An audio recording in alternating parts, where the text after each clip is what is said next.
marrubizko izozki zaporeko gailetak. Baziren behin 3 inurritxo, Libe, Noa eta Luzia, eta oso lagun onak ziren. Egun batetan oso pozik zeuden marrubizko izozki pusketa goxo bat garraiatzen, baina bat-batean, "Ai, tanta bat erori zait", esan zuen Libek, "euria hasi ote du."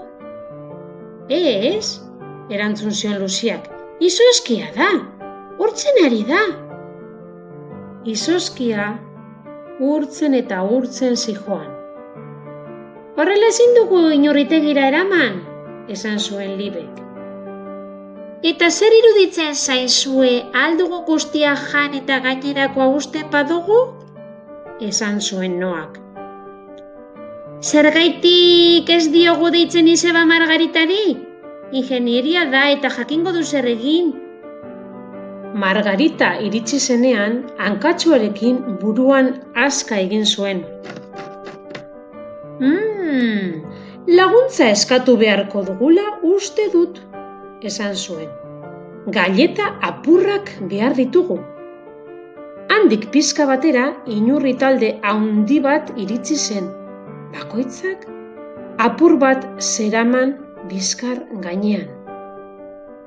"Lagunok, orain gaileta izozkitan bustiko dugu", agindu zien Margaritak. Eta guztiek, beren gaileta apurrak marrubiekin busti zituztenean, berriro ere inurritegira itzuli ziren, tipitapa, tipitapa, tipitapa. Inurritegian denak poz-pozik zeuden, eta erreginak festa antolatzea erabaki zuen.